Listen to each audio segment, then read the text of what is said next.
simplement nous aider, les aider à, à aboutir et à accomplir les fruits de l'esprit et les mettre en pratique. Donc, l'esprit est en fait une sorte d'aide parce que on est avec les désirs de la nature humaine.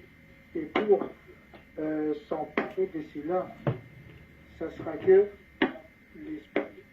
Et, cet esprit-là, il s'agit que du Saint-Esprit. Et en conclusion, ce que je peux conclure dans mon thème ici, en fait, le fruit de l'esprit, ce n'est que le fruit que l'Esprit de Dieu nous pousse à bout de s'aimer afin de ne pas accomplir nos propres désirs. Donc voilà ce que j'avais à partager avec vous. Ok. Merci beaucoup, bien-aimé Junior. Merci beaucoup. Il y a quelques questions, bien-aimé Junior. Le contraire du fruit de l'esprit, c'est quoi? Le contraire du fruit de l'esprit, c'est la haine. C'est la... Pardon, excuse-moi. Le contraire du fruit de l'esprit, on le retrouve dans Galates 5, verset 19. Ok. Ok, ça c'est bien. Ça c'est bien. Ok. Mais ok. Maintenant, je ne sais pas, il y a autre question que je peux te poser. Oui, s'il y a des mouvements là-bas, ça fait des bruits. Hein? L'homme de Dieu, Alex. Il y a... Si oui, y a... non. Ouais. C'est pas chez nous. D'accord. Oh, ça vient de... Ça crie. Parce qu'on a mis l'eau-parleur, ça fait fort. Donc, nous sommes en train de dire ceci. Ouf. C'est quoi ce bruit? C'est quoi ce bruit, mon Dieu? Qu'est-ce qu'il y a? Est-ce qu'on peut de mettre nos micros un peu... Voilà. D'accord. Faisons comme ça. Voilà. Quand on veut parler, on ouvre. Hein? Comme ça, on va voir. Donc, je disais que le fruit de l'esprit, c'est ça ce qui est cité dans Galates, chapitre 5, verset 22. Dieu nous demande que nous puissions porter ce fruit. Mais maintenant, les conséquences, bien-aimés Junior, de tous ceux qui ne produisent pas ce fruit, les conséquences peuvent être quoi? Par exemple, quand quelqu'un dégage le fruit de la chair, quelles sont les conséquences peut subir cette personne-là? Selon la Bible, hein? Pas selon le raisonnement, mais selon la Bible. Allez-y, mon frère. Amen. Amen. Merci pour la parole. Et c'est là, sur votre question, on peut retrouver les conséquences dans Galates 6, verset 8. Ok. Verset 8. Alors je lis au nom de Jésus-Christ. Celui qui sème pour satisfaire sa nature propre récoltera d'elle la ruine. Mais celui qui sème pour l'esprit récoltera de l'esprit la vie éternelle. Très bien. Donc, très bien.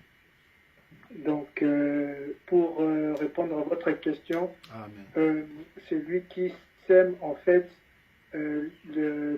pour satisfaire sa propre nature, les fruits contrairement aux fruits de l'esprit, alors il récoltera d'elle-même la ruine. Amen. Merci pour la réponse, bien-aimé Junior. Merci beaucoup. Ça, c'est capital. Moi, je t'attendais quelque part, mais tu m'as amené là-bas, tu m'as surpris même. Parce qu'il y a une réponse aussi qui se trouve dans Galates 5 là. Mais ce que tu as donné, vraiment, ça donne la réponse à D à la fois. Merci. Que ce soit pour la chair, que ce soit pour l'esprit. Ça, c'est magnifique. Tu vois que de telles choses, si on n'enregistre pas, tu vois un peu. Ah ouais. Alors ça passe quoi, c'est pas bien. Tout à fait. Ouais. Ok. Donc voilà. Et puis autre question maintenant. Que peut-on faire maintenant pour dégager le fruit de l'esprit? Et que peut-on faire aussi pour ne pas accomplir, au fait, pour éviter éviter les fruits de la chair. Donc voilà. Mais que peut-on faire? Qu'est-ce qu'on peut préconiser pour voilà, à quelqu'un qui a ce souci-là de pouvoir produire les fruits de l'esprit et abandonner les fruits de la chair? Que peut-on préconiser ou donner comme piste de solution aux gens, au commun des mortels, au fait? Oui, donc, premièrement, la Bible, la parole de Dieu nous dit de méditer la parole de Dieu jour et nuit afin d'agir fidèlement. Et dans Galates, comme on a lu dans Galates 5, verset 19 aussi, donc c'est que je dis, marchez par l'esprit et vous n'accomplirez pas les désirs de votre nature propre. Donc, cette personne-là sera, en fait, il sera vraiment obligé vraiment de fournir des efforts pour accomplir les fruits de l'esprit afin d'éviter les désirs de sa nature propre et de méditer la parole de Dieu jour et nuit. Ok, ça c'est aussi bien. Voilà. Mais est-ce que sans la prière, la personne là, est-ce qu'elle arrivera sans la prière, l'aide de Dieu via la prière, tout seul? La prière, tout seul, en fait, il peut arriver tout seul. Il peut arriver tout seul parce que Dieu, il voit tout. Il est au-dessus de tout. Il voit les biens et les mal. Et il dit, il dit dans sa parole, invoque-moi et je te répondrai. Là, il ne parle pas seulement à ceux qui lui craignent, mais là, il parle en général. Invoque-moi et je te répondrai. Donc, si il a du mal par exemple, à prier, alors ça serait facile pour lui, ça serait vraiment utile pour lui pour que il suive quelques séances de prière avec un homme de Dieu, et afin que lui aussi puisse grandir dans la spiritualité et dans la prière. Mais dans ce cas-là, tout seul n'arrivera pas, si tel est le cas. Tout seul, tout seul, par exemple, commence. Tout seul, c'est-à-dire, comme j'ai dit, c'est-à-dire sans Dieu via la prière. Tout seul peut s'en sortir, peut dégager la personne lui seul. Peut produire les fruits de l'esprit sans Dieu et abandonner les œuvres de la chair. Non, ça n'ira pas. Ça n'ira pas parce que, premièrement, la parole de Dieu nous dit que ici, parce que, attendez, hein, donc je veux relire Galates 5, verset 18, verset 16. Voici donc ce que j'ai dit, marcher par l'esprit. Marcher par l'esprit, c'est quelque chose, quelque chose qu'on reçoit. Et vous n'accomplirez pas les désirs de votre nature propre. Notre nature propre. Et quand on attend notre nature propre, c'est qu'on a déjà ce qu'on est avec. Donc, voilà quoi. Donc, ça sera difficile pour lui de dégager les œuvres des fruits de l'esprit par lui-même. Donc, si ce n'est pas par Dieu, qui n'a pas reçu, par exemple, Jésus-Christ comme Seigneur et Sauveur, ben, ça sera difficile pour lui.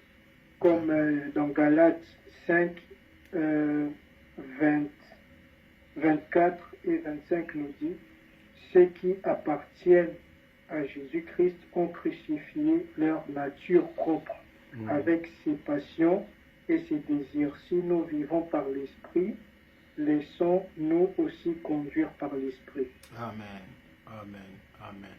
Donc, ce verset nous montre que sans l'aide du Saint-Esprit, on ne peut rien. Voilà. Donc, si on veut abandonner notre nature propre, Donc, il faut se laisser guider par le Saint-Esprit. Donc, que le Saint-Esprit soit guide, quoi. Ça, c'est clair, Ouais, quoi. voilà. Voilà. Ouais. Et le Saint-Esprit nous guide quand on s'approche de lui aussi. On s'approche, on s'attache de lui. Donc, le Saint-Esprit, à ce moment-là, peut nous guider. En tout cas, merci beaucoup, bien-aimé Junior, pour ton intervention. C'est magnifique. Je ne sais pas, l'homme de Dieu, Alex, bien-aimé Cyril, si vous avez des questions ou des suggestions à apporter à notre frère. Moi, j'avais un verset aussi qui m'est venu pour répondre à la dernière question. C'est dans Matthieu 26, 41, Jésus qui dit « Veillez et priez afin que vous ne tombiez pas dans la tentation. L'esprit est bien disposé, mais la chair est faible. Amen. Merci. Merci, frère Philippe. Amen, de rien. L'homme de Dieu, Alex, qu'est-ce que vous pouvez... Le micro, l'homme de Dieu, hein? Veillez... Ah oui. Ok. Ok. Oui, c'est bien parlé, c'est bien. Mais il y a ce moment-là où je voulais bien comprendre que là, le Seigneur a dit, il a donné la différence entre l'esprit de l'esprit et le Saint-Esprit. Voyez un peu. Oui. Oui. Qu'est-ce que vous avez fait? Je n'avais pas bien saisi ça. La différence que vous avez énumérée là-bas.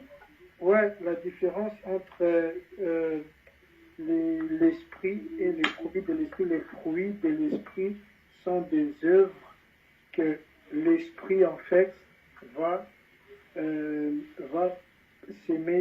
venir s'aimer dans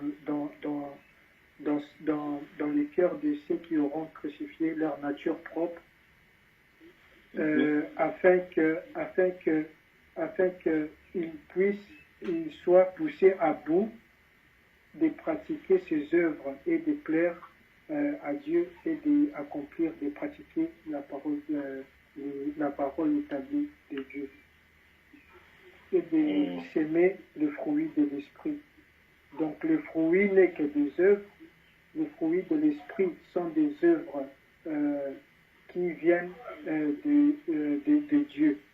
La douceur, la patience, la compassion, la bonté, la joie. Tout ça, tous ces œuvres-là, tous ces fruits-là viennent en fait de Dieu. Et l'esprit est une sorte d'aide.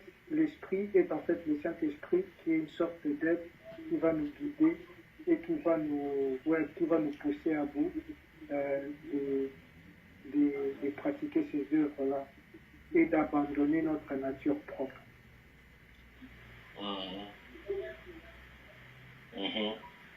Merci beaucoup.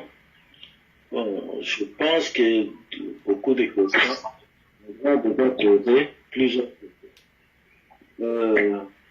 Comme suggestion, je peux dire seulement que c'est seulement selon ce que vous venez de donner aujourd'hui, par rapport aussi à votre début, ça montre aussi quand même que vous êtes en train de vous améliorer petit à petit. Amen. Oui. Mais plus seulement, il faut essayer un peu d'élargir encore votre prédication, bien votre exhortation. La durée de la prédication. Oui. D'accord. Donc voilà un peu ce que je peux dire. Mais en tout, que Dieu vous bénisse. Merci. Amen. Merci. Amen. Amen. Ok, l'homme de Dieu, Philippe. Alors, c'est à moi. Alors, moi, j'avais l'intention de partager un Mettons verset. nos micros en mode silencieux, s'il vous plaît, pour éviter des bruits, des parasites. Amen. Merci beaucoup, mes frères. Amen. Tout le monde m'entend? Oui, t'entends Oui, bien. d'accord. Oui, on t'entend. Alors, moi, j'avais l'intention de partager un verset dans Matthieu chapitre 7, verset 1. Alors, je lis au nom de Jésus-Christ. Ne jugez point afin que vous ne soyez point jugés. Alors, ce verset a souvent été très très mal interprété et surtout très très mal enseigné par des faux pasteurs, des faux enseignants qui disaient que voilà, on ne doit pas juger les autres, si quelqu'un, on doit respecter son mode de vie, on ne doit pas le juger. Qui sommes-nous pour juger de ce que telle personne fait, qu'on n'avait pas le droit de le faire, qu'on n'avait absolument pas le droit de dire quelque chose, voilà, que si quelqu'un avait péché, qu'on n'avait absolument pas le droit de dire, de juger comment cette personne se comportait, qu'il fallait avoir l'amour du prochain, qu'il fallait l'aimer quoi qu'elle fasse, et qu'on pouvait pas, voilà, qu'on ne pouvait pas dire quoi que ce soit sur son comportement. Beaucoup de gens enseignent ceci. Et c'est faux. Pourquoi? La Bible nous dit certes de ne pas juger pour ne pas être jugé. Mais que veut vraiment dire ce verset? Alors, on voit la réponse dans ce même chapitre à partir du verset 3. Notre Seigneur Jésus dit: pourquoi vois-tu la paille qui est dans l'œil de ton frère et ne t'aperçus pas de la poutre qui est dans ton œil? Ou comment peux-tu dire à ton frère: laisse-moi ôter une paille de ton œil, toi qui as une poutre dans le tien? Hypocrite, ôte premièrement la poutre de ton œil, et alors tu verras comment ôter la paille de l'œil de ton frère. Voilà, donc ce verset veut dire que si nous on a des problèmes, on a encore des faiblesses, parce que nul ne peut encore dire sur cette terre, voilà, qu'il est parfait. En tout cas, moi pas, j'ai des faiblesses. Et puis, ce que je ne peux pas faire, c'est dire aux autres, voilà, toi, t'as ça, puis pas voir les miennes. C'est ça que le Seigneur Jésus veut dire. Que tu dois d'abord voir tes propres faiblesses, voir où est-ce qu'il y a encore des choses qui vont pas dans ta vie. Et puis, ça va, c'est comme Frère Junior a dit, voilà, où est-ce que là tu marches encore dans la chair, c'est comment toi, voir où est-ce que toi tu commets encore des œuvres de la chair, et puis essayer de remédier à cette situation pour toi, ce qui est essentiel. Et ça, c'est aussi l'apôtre Paul qui dit dans 1 Corinthiens 9, verset 27,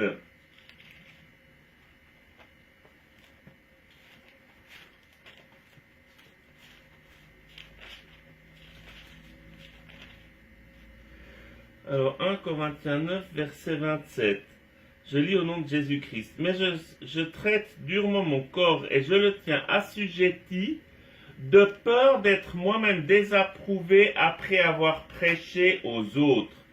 Donc tu vois, Paul, il dit qu'il assujettit durement son corps, il regarde chez lui ce qui ne va pas, et puis comment on fait pour, si on a des faiblesses, on l'a vu tout à l'heure dans le thème précédent, c'est la prière, c'est de dire à Dieu, voilà, pardonne-moi Seigneur Jésus, j'ai chuté là je suis faible, là j'ai de la peine à faire, j'ai besoin de ton aide. C'est demander l'aide du Saint-Esprit pour soi-même, pour sa propre vie. Voilà. Mais est-ce que cela veut dire qu'un prédicateur, s'il voit son frère commettre quelque chose qui ne va pas, avoir un mode de vie qui n'est pas encore en ordre, est-ce qu'il doit se taire, ou bien est-ce qu'il doit intervenir? Alors, on a cette réponse dans la parole de Dieu, premièrement dans Matthieu 18, verset 15.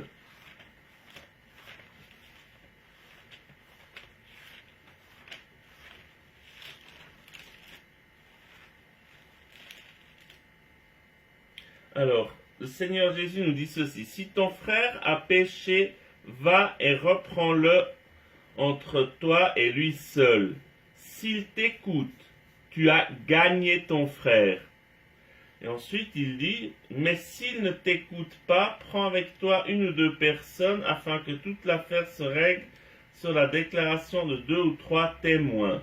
S'il refuse de les écouter, dis-le à l'Église. Et il refuse aussi d'écouter l'Église qui soit pour toi comme un païen et un publicain. Donc tu vois, la parole de Dieu, le Seigneur Jésus nous dit, voilà, d'encourager, de dire à notre frère, là, il y a ceci ne va pas, là, tu as un mode de vie qui ne plaît pas à Dieu. Là, par exemple, si une sœur se promène en mini-jupe, dire, ouais, là, c'est comme tu t'habilles, là, c'est pas tout à fait ce qui plaît à Dieu, parce que tu peux donner aux hommes des envies qui sont pas tout à fait ce que le Seigneur veut, qui peut produire des désirs de la chair, comme on a vu tout à l'heure. Mais alors, comment est-ce qu'on doit le faire? Comment? Est-ce qu'on doit être comme ça, avec son doigt accusateur, ah là, ça va pas, là? Ou alors, est-ce qu'on doit le faire avec amour? Galates 6, au verset 1, nous donne la réponse.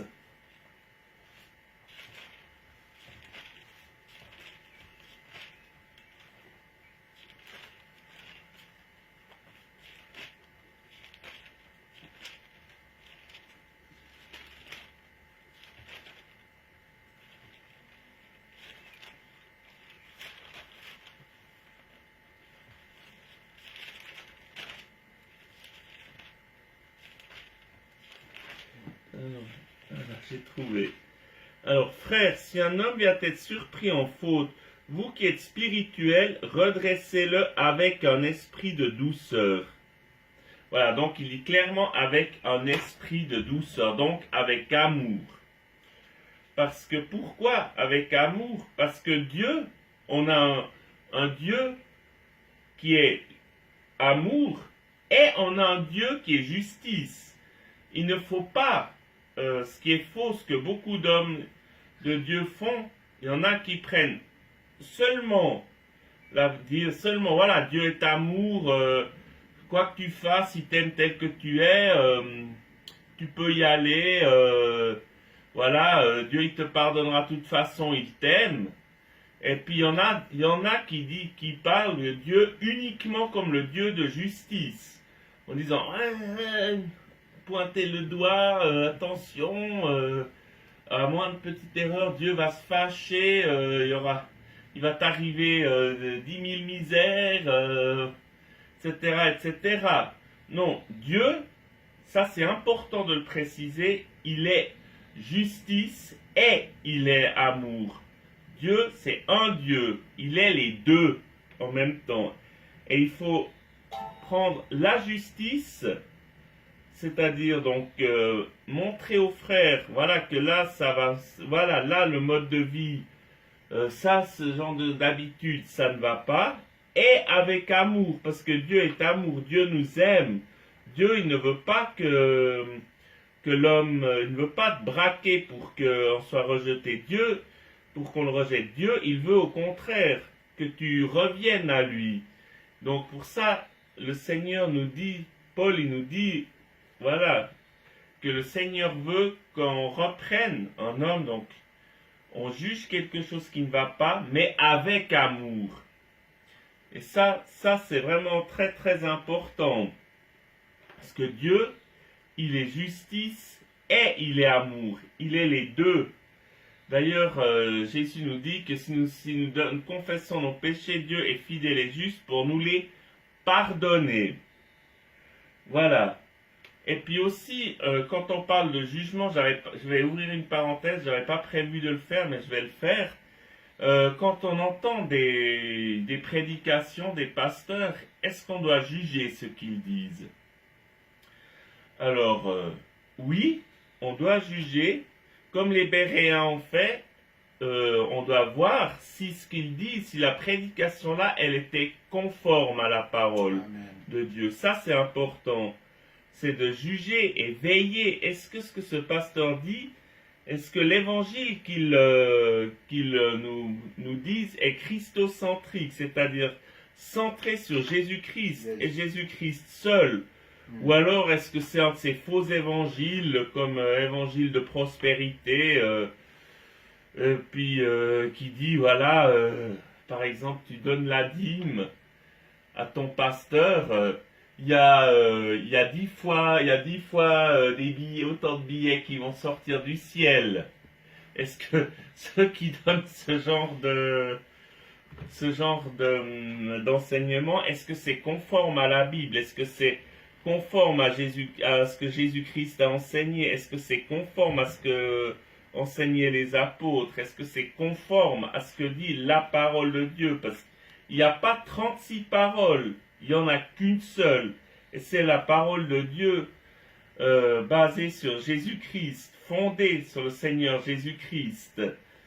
Donc, et puis on voit que Frère Thierry nous a fait un très bel enseignement tout au long de la semaine sur les Sadducéens et puis les pharisiens, qu'il y a de plus en plus de Sadducéens et puis de pharisiens modernes qui ont un faux évangile qui n'a absolument rien à voir avec la parole de Dieu.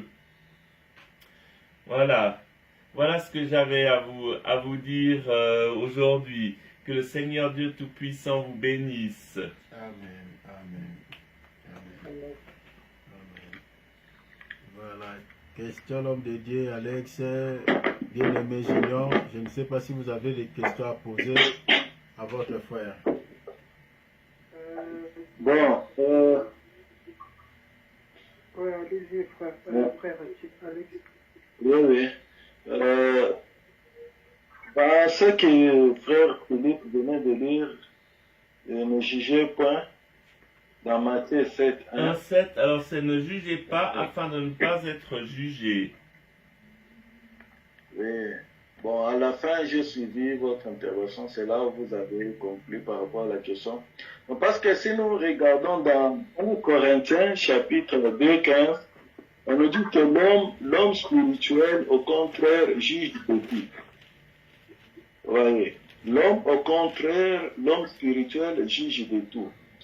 Et nous ne pouvons pas seulement nous cacher ou bien dire, non parce que c'est un homme de Dieu, parce qu'il vient nous parler de la part de Dieu, ou bien il vient nous prêcher que nous allons voir que non, on ne peut pas juger. Donc, pour juger, quel est l'esprit, que cette personne est animée, les enseignements, ou bien il prêche sous quelle autorité, ou bien sous quelle doctrine, parce qu'il y a plusieurs doctrines, tout ça là, ce sont des choses que quelqu'un peut venir pour une façon peut-être de nous cajoler, nous dorloter pour nous dire que ne jugez pas l'homme de Dieu, même si l'homme de Dieu fait ceci, cela, il ne faut pas le juger, tout ça.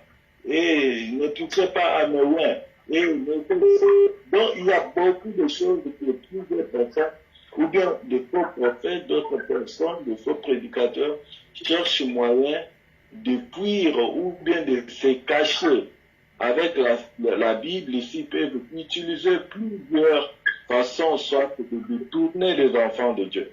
Mais nous, en tant que déjà les enfants de Dieu, déjà bien avertis, nous devons juger. Nous devons juger de tout dans la façon, dans un bon sens, pour savoir quel esprit la personne est animée. Et j'ai suivi que vous avez intervenu, vous avez parlé de ça à la fin. Vraiment, c'est une bonne chose que Dieu vous bénisse par rapport à ça. Amen, merci mon frère Alex. Oui. Oui, frère Philippe, moi, juste votre verset dans chapitre 7, Matthieu 7, chapitre 4, où on dit, ou comment peux-tu dire à ton frère, laisse-moi, enlève la paille de ton œil. Bien. Non, je crois, 3, c'était 3, verset 3. J'avais pas compris le passage. Ah oui, donc en fait, alors je vais le relire.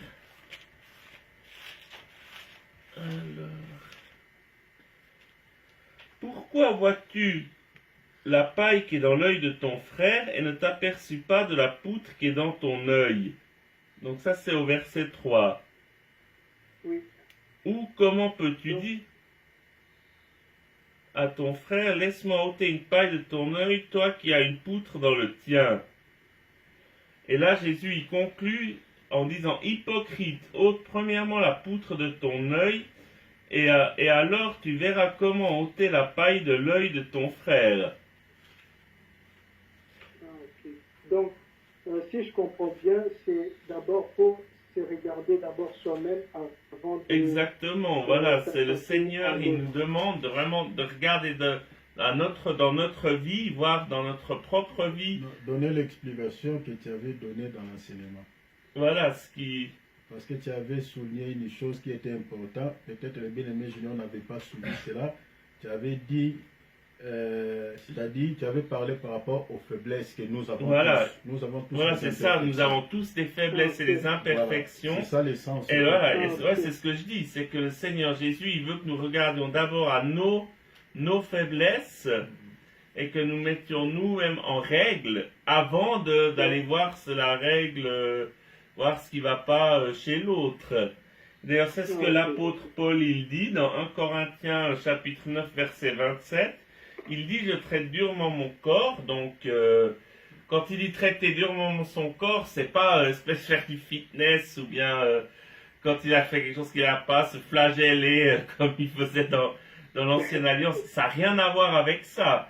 Non, il regarde à lui-même d'avoir une vie qui plaise à Dieu, parce que lui, il était vraiment appelé à Dieu à faire des enseignements. Il a été partout à Rome, il a été en Grèce, il a été partout pour prêcher, amener la parole.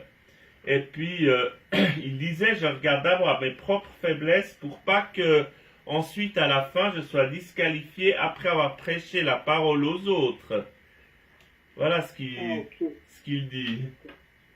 Donc, en fait, si je vais compléter un tout petit peu, parce que souvent quand on parle sous le Saint-Esprit, il y a de belles choses qui sortent. Parce Amen. que je crois qu'il avait dit beaucoup de choses. Maintenant, quand il répète, il a dit toujours des bonnes choses, mais différemment. Mais en fait, quand il a dit, ôte d'abord la poutre qui est sur ton œil, ainsi tu vas enlever la paille qui est sur l'œil de ton frère. Donc, le bien-aimé Philippe, il a dit que, c'est-à-dire, quand on dit ne jugez point, cela ne dit pas que quand quelqu'un fait le mal, on ne doit pas lui réprimander ou lui dire que non, voilà ce que tu es en train de faire, tu es dans l'impudicité, tout ça. Donc, on doit lui reprendre, surtout entre frères tels que nous sommes dans les corps de Christ. Les païens, bon, ils ne sont pas encore convertis, mais dans les corps de Christ, quand un bien-aimé se méconduit, on peut lui ramener. Mais maintenant, il ne faut pas aller dans le sens de pouvoir condamner, juger, parce que même toi là qui est en train de répandre ton bien-aimé, tu as aussi des imperfections, peut-être qui n'est pas comparable à ce que l'autre, peut-être ton bien-aimé a fait, mais tu en as peut-être d'autres, mais tu vois un peu différemment. Lui peut être dans l'impudicité, toi tu es peut-être dans la colère, les mensonges, des choses comme ça. Vous voyez, c'est ça ce qu'il avait martelé par rapport à cela. Donc, c'est-à-dire, si l'autre a une poutre, toi tu peux avoir la paille. Si l'autre a une paille, toi tu peux avoir une poutre. Donc, c'est-à-dire, quand on est en train de ramener ton frère, fais ça avec amour parce que nous avons tous des faiblesses. Donc, c'est-à-dire, reprendre, vous faites corriger l'autre ou ramener l'autre dans le droit chemin, c'est réciproque. Parce que tous nous avons des imperfections. C'est réciproque. Donc c'est vraiment réciproque. C'est pour cela quand on les fait pas pour pouvoir condamner, juger, pointer du doigt comme il a dit le bien-aimé Philippe, mais on les fait avec amour parce que même toi qui les fais, donc tu peux avoir aussi une poutre. Exactement. Alors, il a évoqué une écriture qui était aussi tellement bien dans Galates chapitre 5 verset 1. Ouais, 6 verset 1. 6 verset 1 où on doit reprendre avec douceur. Vous voyez, avec douceur. Donc, c'est vraiment par rapport à ça que les bien-aimés, vraiment, j'ai beaucoup aimé cela. Ouais, je ne sais pas si c'est clair, bien-aimé Junior. Ouais, si, c'est clair. Maintenant, j'ai compris. Voilà. Puis aussi, si tu juges quelqu'un comme condamné en pointant du doigt, ah là, ça va pas. Là, sans amour, qu'est-ce qui va se passer? Bah, il s'éloignera de Dieu. Et ce sera tout à fait le contraire de ce qu'on souhaite. Amen. Amen. Je ne sais pas, tu as encore d'autres préoccupations, bien-aimé Junior, ou questions? Non, c'était juste la paille et la poutre dans l'œil. Ok. En tout cas, moi j'ai beaucoup aimé aussi l'intervention de notre frère Philippe. Vraiment, ça c'est capital, c'est très bien. Donc il faut être comme des Béréens. Dans le corps de Christ, s'il est un homme de Dieu, même un serviteur de Dieu. Si déjà on le fait entre frères et frères, sœurs et sœurs, donc dans le corps de Christ, donc même un serviteur de Dieu, quand tu prêches quelque chose qui ne se conforme pas à la parole, aux Saintes Écritures, surtout aux doctrines, il faut les ramener, il ne faut pas gober tout ce qu'on nous dit, il ne faut pas gober, il faut vérifier. Aujourd'hui, je prends un exemple de notre sœur Babette, qui a suivi une prédication à l'église d'Animas, mais maintenant, elle s'est rendue compte de ce que l'homme de Dieu a dit, et par rapport à ce que moi j'avais prêché, il y a une contradiction. Cet homme de Dieu a dit que Moïse, du fait qu'il avait présenté Sarah comme sa sœur, il avait menti. Abraham, mais plutôt. Comme il avait présenté, merci mon frère, comme il avait présenté Sarah comme sa sœur, Abraham plutôt avait menti. Alors que moi, dans une de mes prédications, j'avais dit que Abraham n'avait pas menti. Alors il m'a posé la question, il dit, mais toi tu avais dit n'avait pas menti Abraham, mais cet homme de Dieu, il a dit qu'il avait menti. Il y a eu une contradiction, je n'arrive pas à comprendre. Si tu peux m'éclairer là-dessus. Il faut être comme ça. Un homme de Dieu ne fuit pas des questions. Un homme de Dieu enseigne tout. Et puis on ne répond pas à un fidèle si tu n'as pas la réponse. Dis-lui, pour le moment, je ne peux pas te répondre, mais je te répondrai par rapport à cette question si tu n'as pas la réponse. Mais il ne faut pas, parce qu'il y a certains hommes de Dieu, du fait qu'il n'a pas la réponse, ils se cachent derrière l'irritation ou la colère. Vous voyez? Donc il va répondre, il faut lire ta Bible. Toi tu ne comprends pas pour... Alors qu'en réalité il n'a pas la réponse. Non, c'est pas ça. C'est pas ça. Alors j'ai répondu à la sœur, selon les Écritures, où Abraham lui-même dans Genèse 20, si tu peux lire juste les versets. Genèse 20. Parce que Abraham a posé cet acte 2 fois, devant Pharaon et puis devant le roi Abimelech. Tu lis seulement les versets 12, je crois. Lisez 12. De plus, il est vrai qu'elle est ma sœur. Voilà. Fille de mon père seulement. Elle n'est pas fille de ma mère. Tu vois? Elle est devenue ma femme. Voyez? Donc Sarah, elle était chez Abraham une sœur. Elle était aussi sa femme. Elle était les deux. Abraham, et puis Abraham étant que prophète ne ment pas. Un prophète ne ment pas.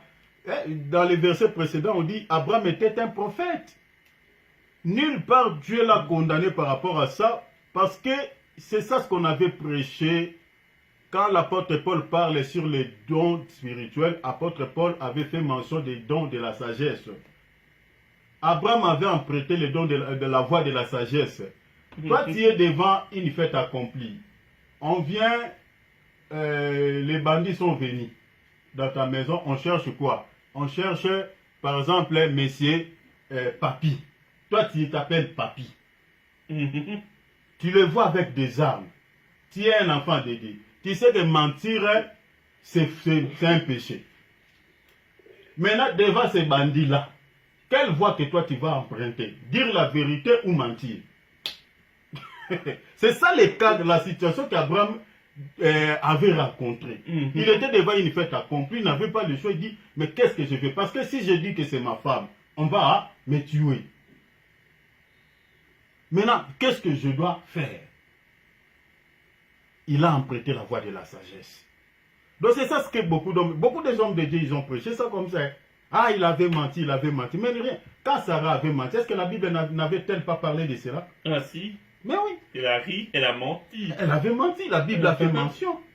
Adam et Ève étaient tout unis. La Bible avait caché cela, leur nudité. Non. Donc il ne faut pas faire parler, évitons. C'est ça ce que nous disons toujours. Dans la parole de Dieu, il faut éviter des raisonnements quand on lit l'écriture. Ça peut être ça, ça peut donc, vu qu'elle avait dit c'est sa sœur, elle avait menti. Est-ce que la Bible a-t-elle parlé ça? C'est ça ce que j'avais parlé. Beaucoup qui boivent l'alcool. Il dit, la Bible dit, je crois qu'on avait partagé avec le bien-aimé Philippe, la Bible dit, ne vous enivrez pas du vin, car c'est de la débauche, au contraire, soyez remplis du Saint-Esprit. Donc, il y a beaucoup de soulards, beaucoup de frères qui ont des nostalgies de l'alcool, qui sont devenus chrétiens. Quand ils récupèrent ces passions, ils commencent à réfléchir. Paul dit, parle de la l'ivresse. Donc, je peux prendre un tout petit peu, il n'y a pas de problème. Parce qu'il parle de la l'ivresse. Est-ce que Paul, il a dit, prenez un tout petit peu? C'est ça ce que Paul, il a dit. Donc, on est en train de faire parler la Bible, ce qu'elle n'a pas dit. Paul n'a pas dit, prenez un tout petit peu. Il faut bien lire. Il a dit, ne vous enivrez pas, car c'est de la débauche. Mais il y a une suite.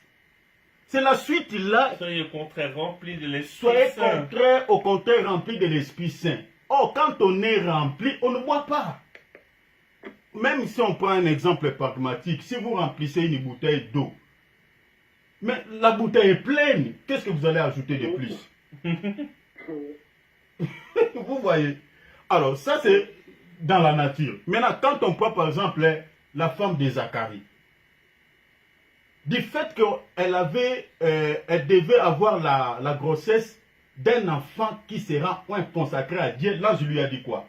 Ne bois ni liqueur forte, ne bois ni l'alcool, ne bois ni boisson enivrante, car cet enfant-là qui naîtra, il sera rempli du Saint-Esprit. Donc, du fait que l'enfant sera rempli du Saint-Esprit, donc tu ne peux pas toucher à une boisson enivrante. Ah, on a compris que quand on est rempli du Saint-Esprit, on ne boit pas. Vous voyez ça? Donc, il faut pas. C'est ça la pensée. Donc, si Paul n'avait pas dit, au contraire, soyez rempli du Saint-Esprit, on pouvait dire, bon, comme il a parlé de la l'ivresse, donc on peut pouvoir même un débouchon. Ça ne pose pas de problème.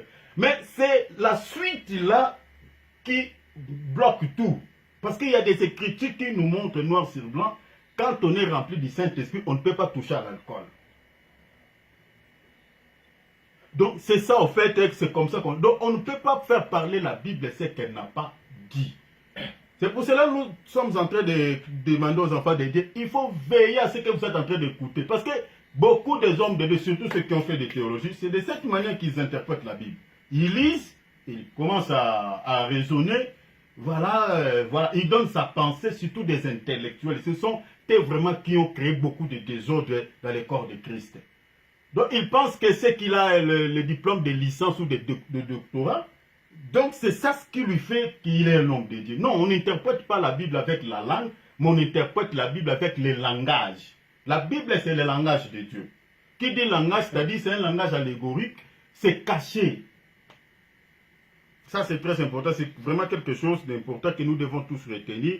Vraiment, je crois, merci pour vos interventions. Je ne sais pas l'homme de Dieu, Alex, si vous avez quelque chose à ajouter. Et puis on va clôturer. Et puis tu clôtures ce temps que nous venons de passer ensemble. Ok, merci beaucoup. Je pense que toutes les interventions sont bonnes. Amen. Amen. Vraiment, je n'ai pas quelque chose à ajouter là-dessus. Nous avons déjà trop parlé là-dessus. Amen. Ok, clôturer l'homme de Dieu alors. Ok. Dans la prière, Seigneur Dieu Tout-Puissant, te disons merci pour ce soir. Merci pour ta parole. Merci pour l'intervention de nos frères et bien-aimés. Seigneur, sans ta parole, nous ne sommes rien. Seigneur, merci. Nous prions que toi t'ajoutes encore la connaissance et l'intelligence que le Saint-Esprit de Dieu nous révèle encore, révèle à nos frères davantage.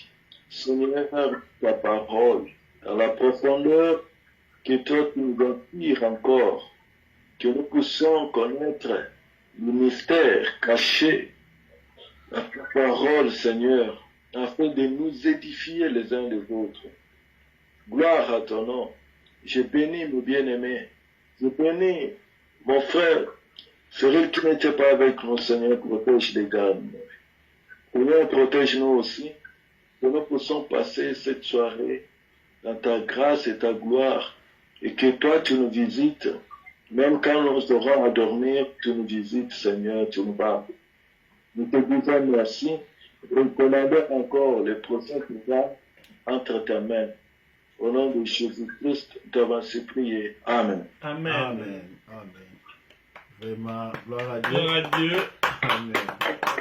Vraiment, merci beaucoup. Vraiment, merci à nous tous. C'est vraiment, je vois qu'il y a l'évolution. Vraiment, il y a vraiment l'évolution. Vraiment, j'ai béni Dieu, quoi. Merci beaucoup. Junior, mon bien-aimé Philippe, merci vraiment. Amen. Ça évolue vraiment, ça va. Donc, continuons comme ça, continuons bien-aimé Junior, continuez comme ça, continuez, travaillez aussi la prière. Je vois déjà avec la parole, vraiment ça va quoi.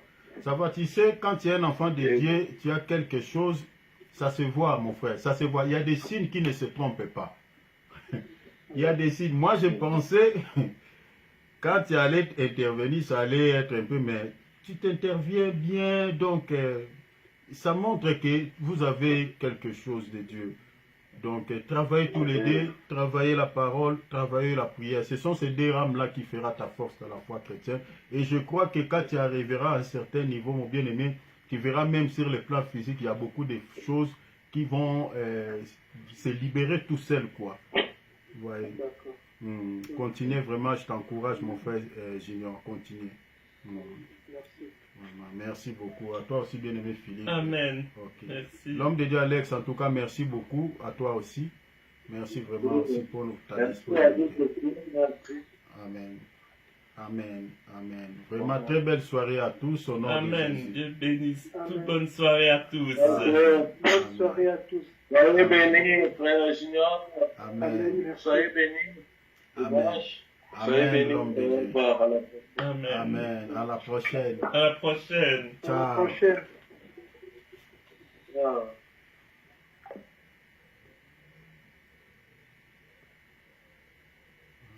Cyril m'avait dit. Ah, il y a eu un empêchement.